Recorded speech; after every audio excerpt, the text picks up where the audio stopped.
Pessoal, vocês lembram que nas aulas anteriores a gente deduziu a equação diferencial da curva elástica de uma viga, seguindo aquele modelo de Euler-Bernoulli, de vigas longas e vigas delgadas. Identificamos os tipos principais de condições de contorno e compatibilidade que ocorrem, e nós tínhamos feito um primeiro problema, que era a carga distribuída, que então tinha um vão só. Aqui nós vamos ver esse problema, parece simples, mas na realidade ele é um tanto mais elaborado do que o anterior. Nós temos aqui biapoiado, o caso básico, uma força transversal aplicada numa certa posição, e nós queremos a curva elástica disso. Então, a primeira coisa a se ver, bom, além de que é um problema isostático, é que você tem qualquer força concentrada provoca descontinuidades em vários dos campos envolvidos. Então, por exemplo, aqui, essa força aqui, ela vai provocar variação de esforço e momento que tem primeira derivada descontínua. Lembra, a primeira derivada do momento é menos o cortante. Claramente, o esforço cortante é descontínuo entre a seção à esquerda e a seção à direita de B. Então, não há como você ter uma equação única para cada entidade aqui, em toda a viga, quer seja para esforço, para momento, deslocamento, qualquer coisa. Então, toda a solução vai ser feita buscando duas funções, ou trabalhando sempre com duas funções de cada coisa. Uma função de momento aqui, outra ali, válida nesse intervalo ou válida nesse. Outra equação de deslocamento, então nós vamos ter uma equação para a curva elástica válida apenas nesse trecho, até a esquerda, entre a direita de A e a esquerda de B, é uma equação. Outra em que a validade vai ser da direita de B até a esquerda de C. Então, como o problema é isostático, as primeiras etapas são aquelas previsíveis. A gente pode usar equilíbrio global, encontrar as reações, que nesse caso aqui é bem simples. Segunda etapa, nós podemos ir para o método das seções e encontrar as equações de momento em cada trecho. É o que nos interessa aqui, a equação do cortante não é usada, né, nessa formulação para a curva elástica. Então, a gente tem aqui, para o trecho AB, essa equação. De maneira mais consistente, a gente vai dizer que o esforço por uma coordenada x é tanto, é dado por isso, para x, qualquer x, que esteja nesse intervalo, de 0 a A. E o momento vai ser dado por essa expressão se o x estiver entre A e L, excluindo as extremidades do intervalo. A partir daí, nós vamos integrar a curva elástica, a equação diferencial, em cada trecho. Então, para o trecho AB, nós vamos pegar a equação diferencial aplicada a uma certa função, aqui a segunda derivada, igual à função do esforço de momento válida naquele intervalo. E trazendo dali, isso aqui é igual a isso. Então, a gente poderia, inclusive, adicionar aqui, para ser mais rigoroso, que isso aqui válido apenas para x nesse intervalo. No trecho BC, nós vamos buscar uma outra função, VBC, duas linhas, igual ao MBC. Pegando dali, e isso vai ser válido que é x nesse intervalo BC. O que se faz então? Bom, isso aqui é um polinômio, fácil de integrar uma vez, aí C1, constante C1, integra de novo, C1x e mais outra constante C2. Para o outro trecho, outro polinômio, integramos uma vez, uma outra constante, quer dizer que não é aquelas, é uma constante diferente, D1, integra novamente, D1x mais D2. Pronto. Então, no conjunto completo, nós temos 4 constantes de integração. Então, nós vamos precisar identificar 4 condições de contorno ou compatibilidade. As condições de contorno são, nesse problema aqui, muito visíveis de se enxergar, né? Você tem deslocamento nulo aqui, então, se o deslocamento na viga é nulo aqui, em x igual a 0, então essa coordenada ela se aplica na função VAB. Você não vai poder aplicar essa condição na função VBC. Essa função VBC não é válida em x igual a 0. é válida apenas em x nesse intervalo aqui. Então, VAB em x igual a zero deve ser zero. No apoio C, deslocamento zero. Então, VBC em x igual a L igual a zero. São as duas condições de contorno úteis. Por aquela tabela anterior, a gente viu que esses dois apoios eles também possuem outras duas condições de contorno. Já que eles são rótulas, o esforço, o momento aqui tem que ser zero e ali também. Só que essas duas condições já estão satisfeitas por essas equações de esforços que você colocou aqui. Então, você vê que aqui em x igual a zero vai dar zero mesmo. Isso aqui não é tão visível, mas em x igual a L, bom, é visível. X igual a L, esse L cancela com esse termo com aquele, vai dar zero também. Então, essas outras duas condições para os apoios já foram utilizadas. Então, condições úteis agora são apenas essas duas dos apoios. Faltam mais duas condições. O que você vai encontrar? São as chamadas condições de compatibilidade. Condições que eu vou informar a esses dois, porque até esse momento, essa equação e essa são totalmente independentes uma da outra. Não foi dito nada até agora para dizer que essas duas formulações aqui dizem respeito a uma mesma viga que é contínua. Significa, então, que nós temos que identificar uma compatibilidade entre a esquerda e a direita de B. Uma primeira que é óbvia é dizer que o deslocamento à direita e à esquerda tem que ser iguais. Então, a função VAB e ABC tem que ser iguais na coordenada x igual a A. Lembra que aqui tem se poderia entrar num rigorosismo mais acentuado, e dizer que isso aqui é em A menos um certo epsilon infinitesimal, e aqui A mais um epsilon infinitesimal, já que essa função aqui, ou todas essas funções, não são válidas exatamente no ponto B. Algumas serão válidas, outras não.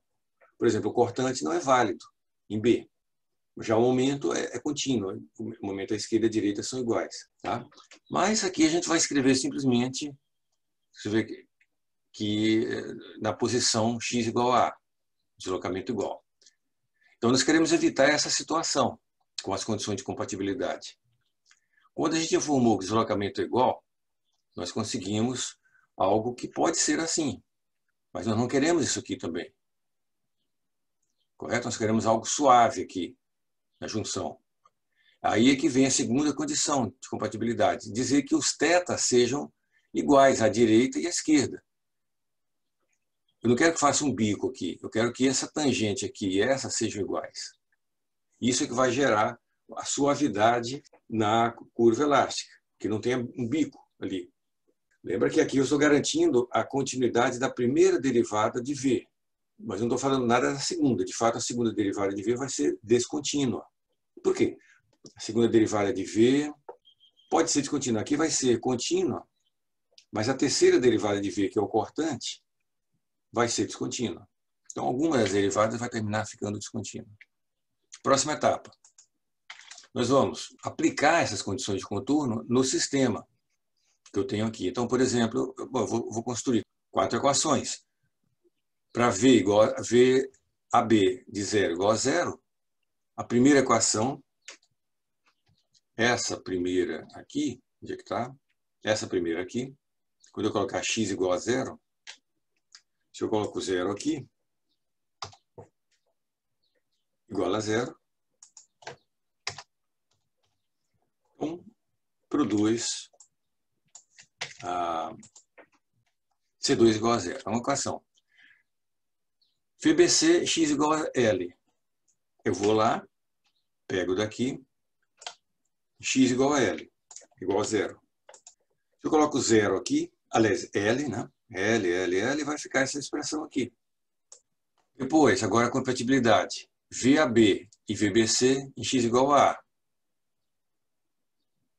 Certo? Então, eu vou colocar isso aqui em x igual a A, que vai ser isso aqui. E isso aqui em x igual a B. Aliás, em x igual a A também. Então, é isso aqui. Tem uma nova igualdade. E vou fazer a mesma coisa com θ. θ eu vou capturar lá de trás, o θ AB, aqui, θ em AB é igual ao θ em BC.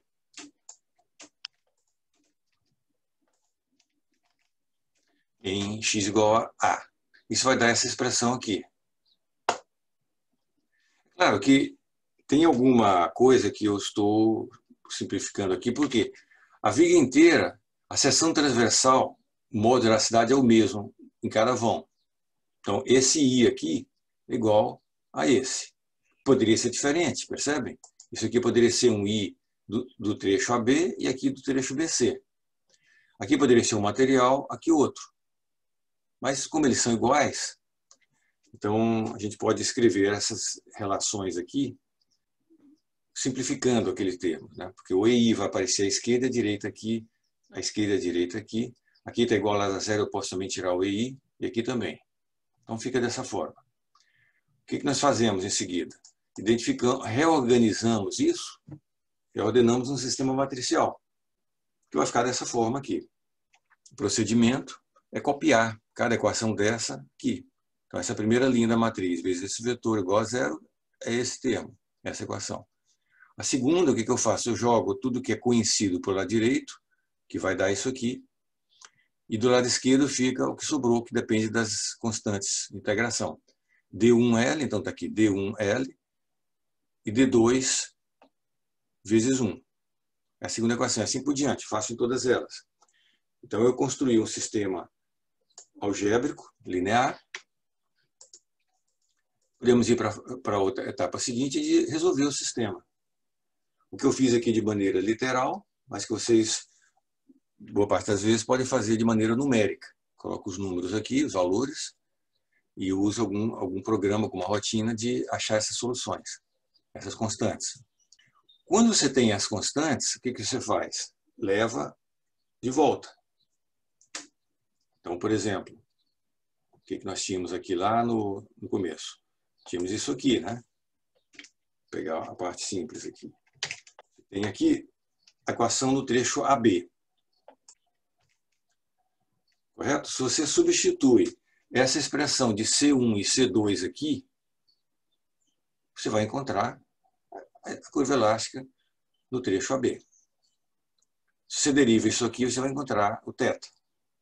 Então, válido qualquer x nesse intervalo.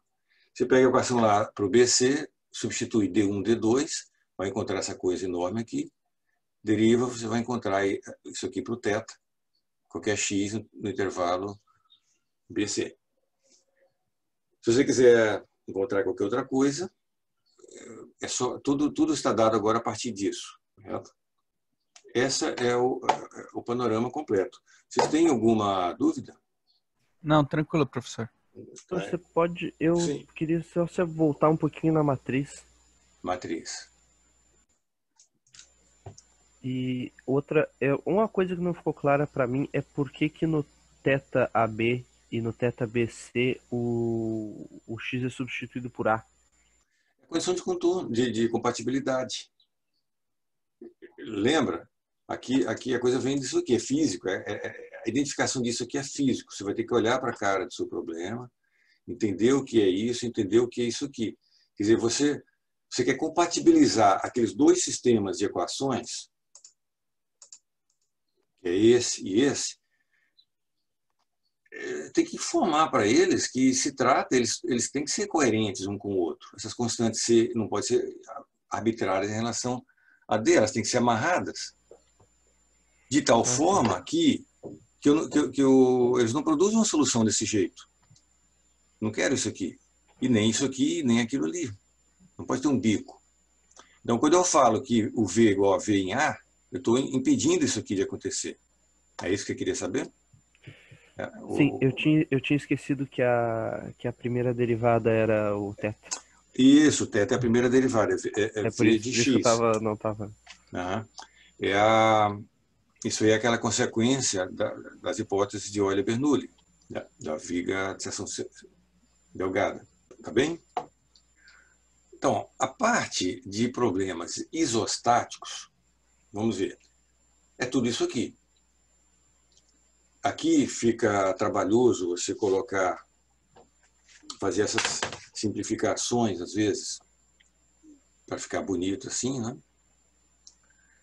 Se você faz numericamente, não há tanta essa dificuldade, porque tudo isso aqui será um número, isso aqui vai dar um número vezes x3, outro número vezes x, outro número, deu. Pronto, razoavelmente simples. Qual é o diferencial? Por que tem uma lista de exercício enorme nos livros aí sobre isso?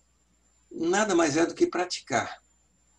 Não é para ter nada diferente. Onde que tem a diferenciação de um problema com o outro? É que aqui é um apoio simples, no outro é um engaste. Aqui é um apoio simples, esse apoio poderia estar aqui no meio. Aqui poderia ser superfície livre, poderia ter uma força concentrada, um momento, ou poderia ter várias combinações. Poderia ter 2 vãos, 3 vãos, 4 ou 5 vãos. Esse é o único complicante, digamos, o único diferencial que tem de um problema com o outro. Mas todos eles são iguais nesse aspecto. Você vai fazer exatamente a mesma coisa. A boa parte dessas tarefas aqui são maquinais. Você vai sempre fazer a mesma coisa. O que não é maquinal aqui? Que você realmente tem que fazer exercícios várias vezes para pegar o jeito da coisa. Bom, tem uma coisa aqui, claro, continua vocês tendo que tomar cuidado na hora de encontrar essas equações aqui dos esforços. Ele é o ponto de partida do método, né? Isso aqui tem que estar certo. Então, a reação tem que estar certa, esses esforços aqui tem que estar corretos, e a terceira coisa que vocês têm que tomar cuidado isso aqui é mais capcioso, é encontrar corretamente aquele conjunto único de condições de contorno e compatibilidade. Tem que ter todas as condições aí. Se aqui precisa 4, tem que ser 4, não pode ser 3 nem 5. E tem que ser exatamente essas condições aqui. Se você trocar uma coisa aqui, disser, por exemplo, que esse VAB é 0, você já estará resolvendo outro problema. Certo? Então, se você identificar isso aqui corretamente, pronto. Aí o resto apenas você vai tomar cuidado para não copiar, se você estiver fazendo à mão, não escrever um número errado, mas aí é uma coisa mais maquinal, que você pode conferir depois e tudo, né? E outra coisa, você tem alguns testes que você pode fazer para ver se, né, não está indo errado. Os testes são aqui, olha. Você pode ver aqui. Lá no final você encontrou as equações finais, por exemplo, essa equação da curva elástica em cada trecho, o deslocamento. Será que isso aqui está coerente? Pelo menos coerente? Então vamos ver. Se você derivar aquilo lá uma vez, tem que dar o θ vezes I. Se você derivar de novo aquela equação lá de baixo, tem que dar exatamente o momento. Esse momento aqui. Correto? Se você pegar isso aqui, derivar 2 vezes e multiplicar por I, tem que empatar exatamente a equação que foi o seu ponto de partida. Essa aqui. Se der diferente, então tem um erro, está errado. A outra equação, o VBC, derivar 2 vezes, tem que dar exatamente isso aqui. Agora, antes de começar a fazer essa parte, você estava encontrando a curva, as equações dos esforços, você já deve testar os esforços. Lembra que a derivada disso aqui tem que dar o cortante. A derivada do cortante tem que dar a carga, no caso aqui é 0, né? Já que não tem carga distribuída, tem que dar 0. A segunda derivada disso tem que dar 0 e disso também. Outra coisa, como não tem rótulo aqui, aliás, não tem nenhum momento concentrado, nada aqui, por equilíbrio, o momento à esquerda e à direita aqui tem que ser igual. Então, essa equação e essa tem que ser coerente, eles têm que ser iguais, tem que formar um diagrama desse jeito, contínuo nesse ponto. O que mais? Isso aqui é rótulo, tem que ser, essa equação tem que dar 0 aqui, a outra tem que dar 0 ali. Então, você vai cercando, primeiro essa parte aqui dos esforços, fazer uma verificação se ele está coerente. Depois você vem para essa parte da curva elástica. Outra coisa, você encontrou no final das contas aqui 2 equações também. Encontrou essa do V e essa aqui do outro V, num trecho e no outro. Depois de fazer tantas contas e integrações e resolução de sistema, e copiar termo a termo no papel, etc., você vai querer verificar se isso aqui está coerente entre si. Quer dizer, isso aqui está satisfazendo as condições de compatibilidade? Essas 4 aqui? É bom que satisfaça. Então, você vai verificar. Se eu colocar 0 aqui, vai dar certo? Se eu colocar L aqui, vai dar certo? Se eu colocar x igual a aqui e aqui, vai dar o mesmo valor? Se eu colocar x igual a aqui e aqui, vai dar o mesmo valor?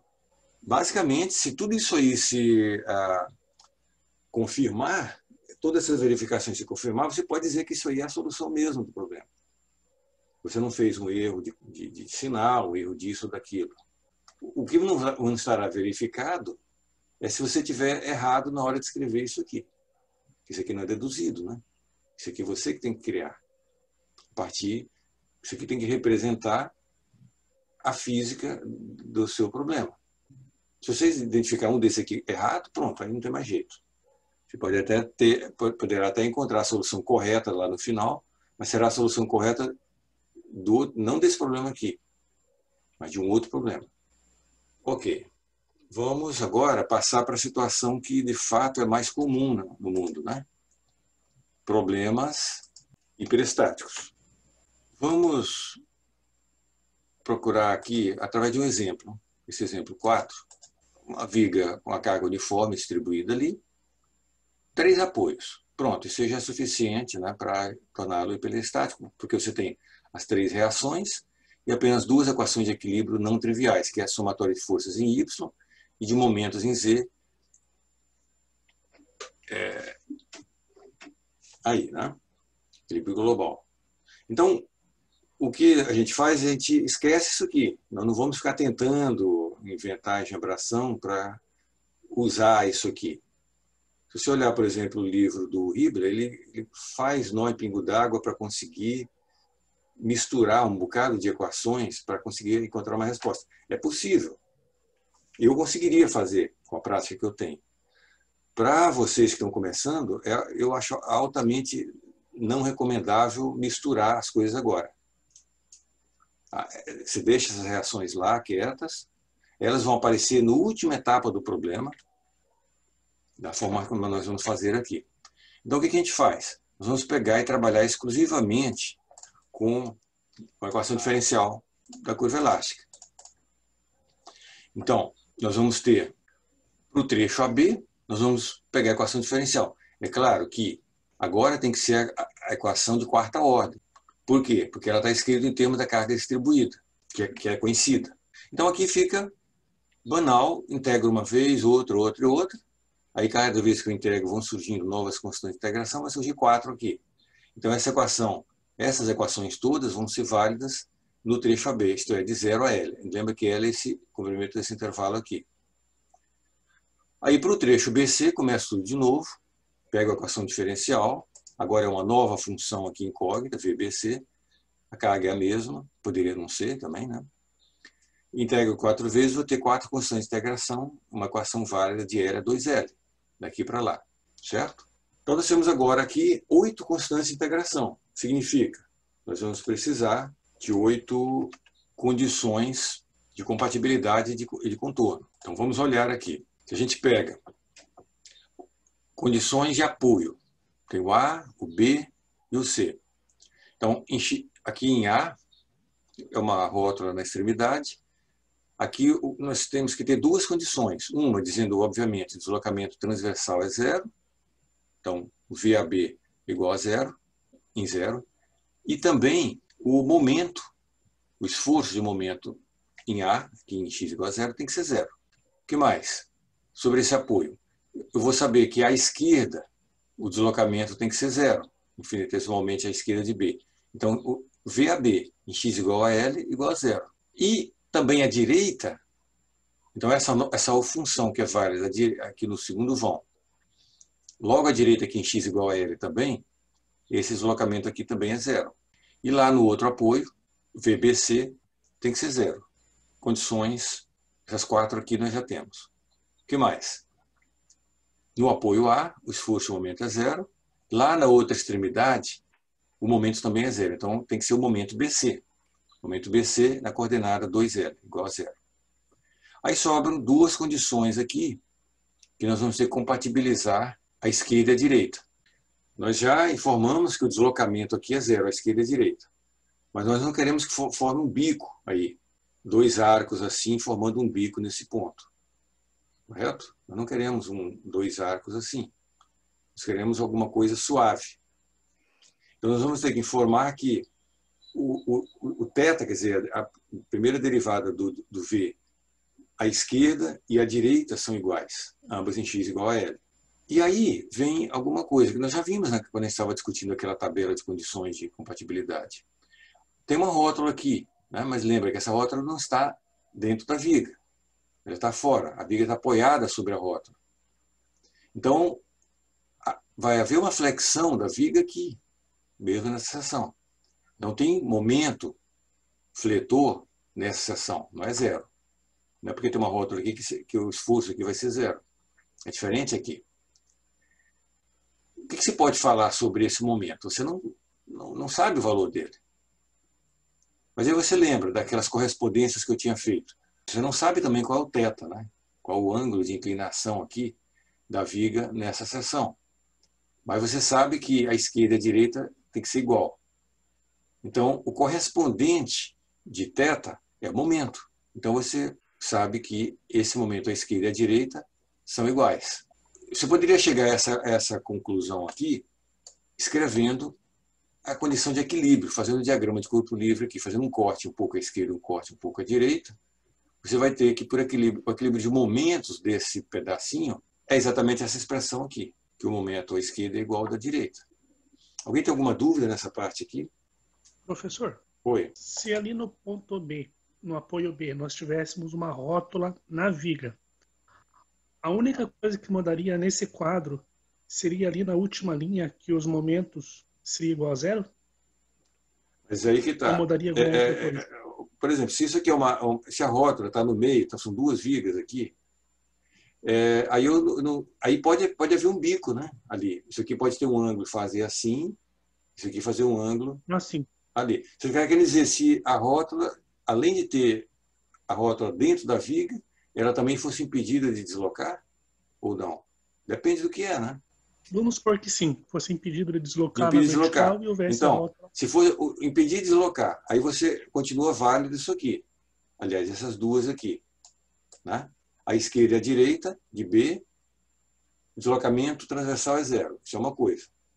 Agora, sobre o fato da rótula estar lá dentro. Os tetas não precisam ser iguais. Porque aí você poderia admitir que ela vai fazer isso. Olha, um arco assim, aí faz um bico aqui, um outro arco ali. Cada um, a esquerda pode ter um ângulo, a direita outro ângulo. Você não tem que saber qual é esse ângulo. Nem a esquerda, nem a direita. Serão duas incógnitas diferentes. Porém, se a rótula está no meio da viga, fisicamente você sabe que uma rótula não transmite momento. Então aí você teria duas coisas. MAB é zero e MBC é zero. Seriam duas equações. Essa equação não existe e isso aqui vira duas equações. Eu não queria colocar aqui para não criar confusão, mas seria assim. Ó. Isso aqui igual a zero e isso aqui igual a zero. Duas equações. Certo? Essa aqui não existiria e apareceria essas duas aqui. Então tem que olhar direitinho. Completaria as 8 que eu fiz. Tem que dar 8. 8 tem que ser. Não tem mágica. Ok. Tá? Então, próxima fase. Próxima etapa, eu converter. O que eu faço? Eu tenho isso aqui que eu analisei e escrevi as 8 condições. Agora eu vou aplicar essas condições lá naquelas equações. Eu vou capturar, por exemplo, eu quero VAB em zero. Eu venho aqui, boto zero aqui, vai ficar C4 igual a zero. Está aqui. O VAB em L. Eu venho aqui, coloco x igual a L aqui, igual a zero. É essa expressão aqui. Eu vou fazendo, pausadamente, uma por uma. Aí eu vou chegar nessas 8 equações explícitas aqui em termos das constantes. Vocês perceberam como é que se faz, né? Eu vou ter que ter paciência e pegar de um por um e capturar, colocar x igual a tanto, tarará, obedecer exatamente isso aqui, em cada uma delas. Quando eu tiver isso aqui, a gente vai construir um sistema matricial desse, que vai ficar desse jeito. E aí é onde vocês podem ir para um programa simbólico, resolver igual eu fiz aqui, ou ir para um programa numérico. Aí você coloca os valores numéricos aqui e aqui, e obtém os valores numéricos dessas 8 constantes. O fato é que você vai ter as 8 constantes. Feito isso, a gente vai agora levar as constantes para cá de volta. Então a gente pode trazer aqui, por exemplo, para VAB. Aqui eu andei jogando 48 para cá, para simplificar, etc. Vai virar essa expressão aqui para o VAB nesse intervalo. Eu faria a mesma coisa para o VBC. Eu acho que eu não fiz aqui, economizar espaço, porque o processo é o mesmo. Vou levar essas constantes D lá na equação de VBC. Mas o que a gente faz aqui em cada intervalo? Eu tenho VAB. O que eu quero? Geralmente eu quero o deslocamento máximo. Eu quero fazer uma figurinha, geralmente um gráfico para visualizar. Às vezes sim, às vezes não. Mas principalmente eu vou querer saber o valor do deslocamento máximo e onde ele ocorre, o valor do θ máximo e onde ele ocorre. Segue aquele processo que a gente já viu antes. Vocês já viram isso, acho que desde o ensino médio. Isso aqui é uma função, no caso aqui é um polinômio muito simples. Você quer saber o máximo dele? Deriva uma vez, igual a zero. Vai dar um outro polinômio, que você procura as raízes. No caso aqui é um polinômio cúbico, vai dar 3 raízes. Você vai procurar aquela uma única, ou quantas delas que sejam úteis. Úteis significa que não sejam complexas, né, que sejam reais, e que seja uma coordenada que esteja dentro do seu intervalo. Porque essa equação aqui é válida só de 0 a L. Então, você vai procurar uma raiz real, as reais que houverem, nesse intervalo. Nesse caso aqui vai ter uma única raiz útil, explicitamente é isso aqui, mas o valor numérico é isso aqui. E aí você coloca esse valor lá na equação original do deslocamento e vai ter a expressão para o deslocamento máximo naquele trecho, que explicitamente é isso. Colocando os números vai dar aquilo ali, correto? E você vê que esse número aqui não é metade de L. Então, só para comentar aqui, esse tracejado aqui é uma ilustração de como que é a curva elástica. Então, não faz um bico aqui, né? Isso aqui é suave, ele vai aqui, fica meio arredondado e desce para cá, etc. Ele é ondulado. Então, o máximo do deslocamento não acontece no meio do vão, acontece antes um pouco, aqui nessa posição, aliás, essa posição 42, 0,42 de L, é onde acontece o máximo, um pouco à esquerda do centro. Esse problema aqui, como essa geometria é simétrica, esse apoio está bem no meio, tudo é simétrico, carregamento, então, de fato, essa curva aqui é simétrica dessa. Então, daqui para cá, se você pegar 0,42 dessa extremidade, você vai chegar também no máximo desse intervalo aqui. E aqui, pela simetria, o θ aqui vai ser 0. Mas isso pela simetria. Nossa solução aqui não exigiu a gente saber disso a priori. Aí nós vamos para uma fase seguinte, que é procurar qual o θ máximo. O que se faz? O θ máximo eu vou pegar e buscar onde... Porque essa primeira derivada já é o θ, né? Mas eu quero agora o máximo disso. Então o que eu faço? Eu derivo isso aqui outra vez. Então vai dar um polinômio quadrático. Acho as raízes. Aí esse polinômio quadrático vai ter duas raízes úteis.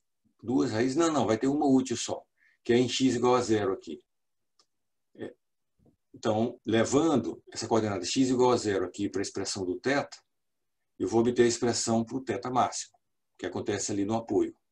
Isso aqui é importante porque se isso aqui for um eixo e esses mancais forem rolamentos normais, esse valor tem que estar limitado de alguma forma para ficar dentro das especificações de fabricante para o rolamento, correto? Vamos continuar nesse problema, porque ele é hiperestático. Então as coisas são obtidas na sequência invertida.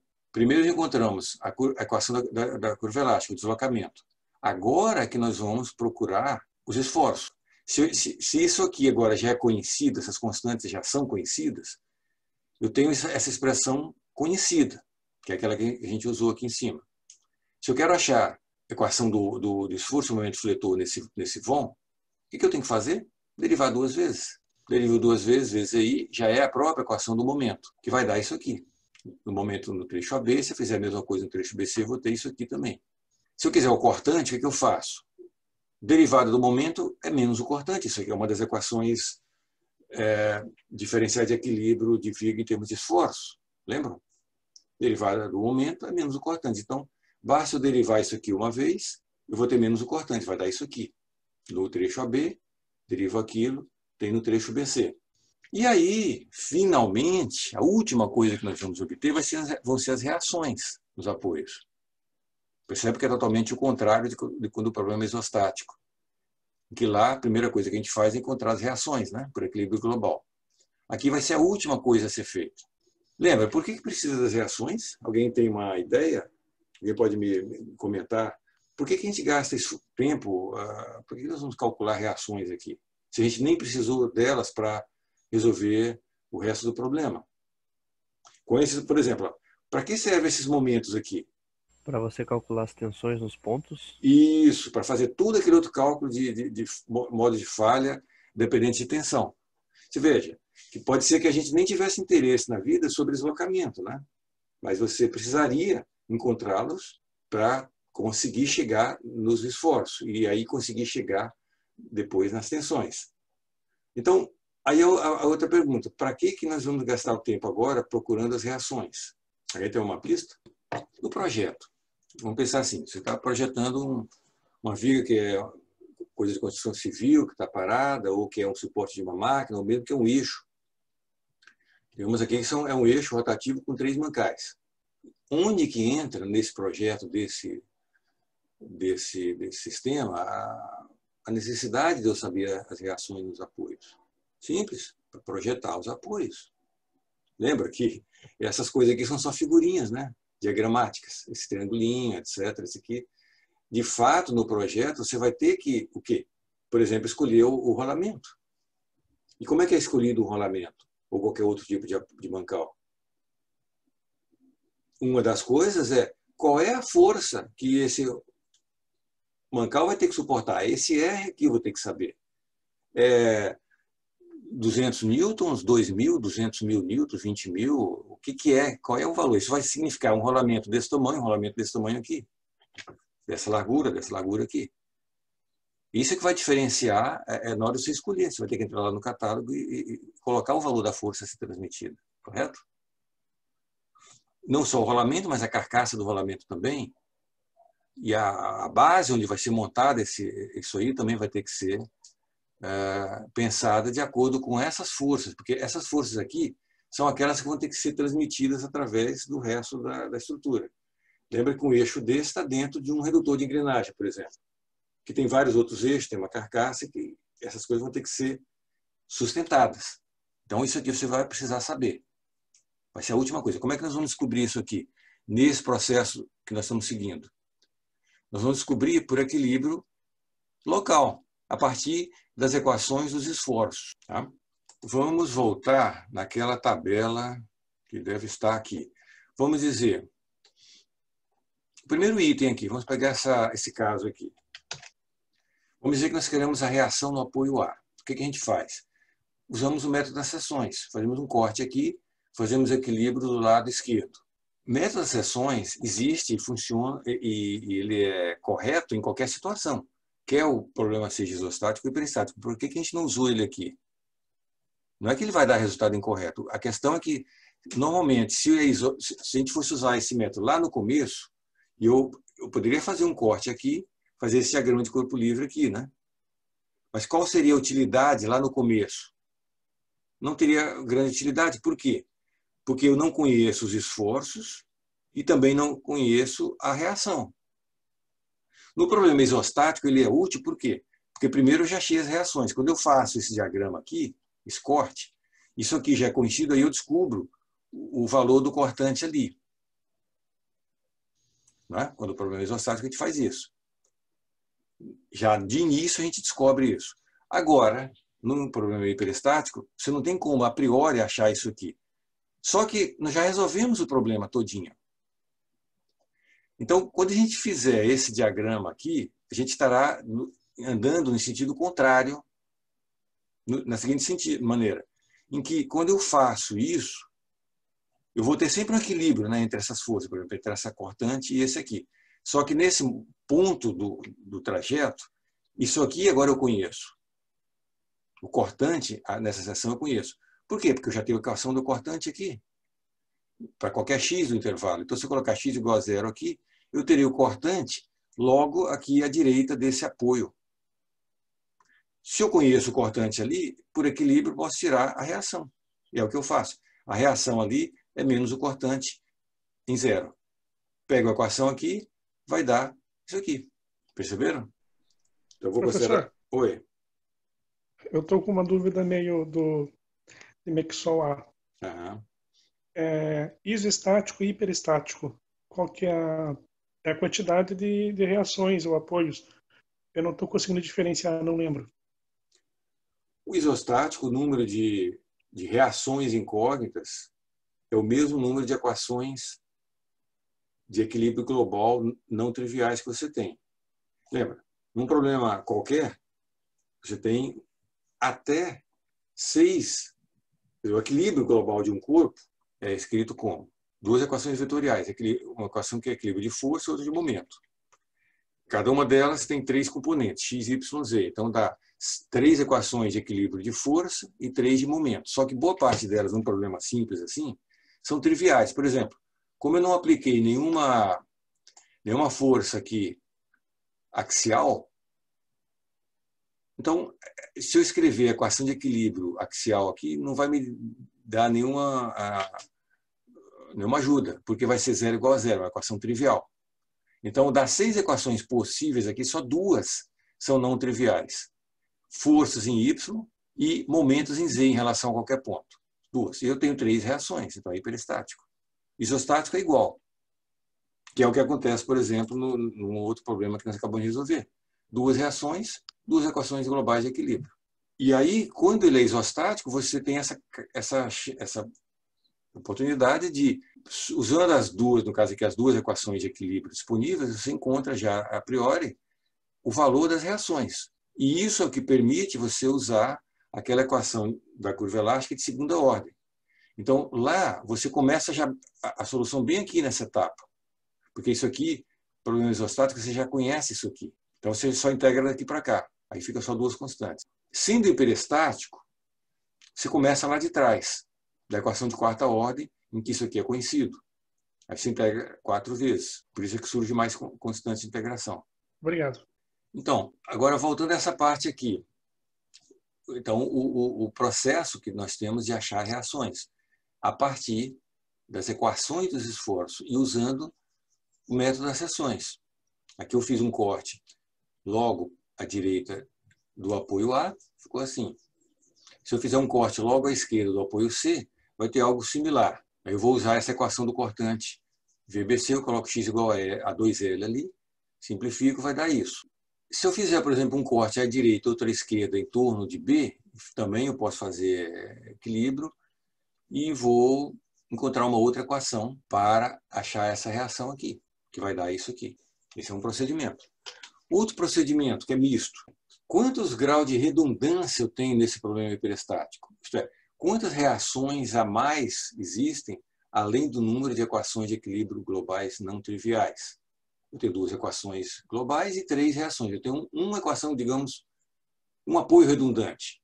Então, uma reação extra. Então, se eu fiz, por exemplo, esse corte aqui em A, pelo cortante eu descobri que a reação em A é tanto. Para me encontrar as outras 2 reações, eu não preciso também fazer outros cortes ali. Eu posso usar as equações globais de equilíbrio. Veja que elas não deixaram de valer. Né? O somatório de todas as forças em Y, o somatório de todos os momentos em Z, continuou válido. Antes eu não usei porque não eram suficientes. Mas agora que eu já encontrei RA, essas 2 equações eu posso usá-las para encontrar as 2 outras reações. Ótimo. Entendido isso? Sim, professor. Então tá.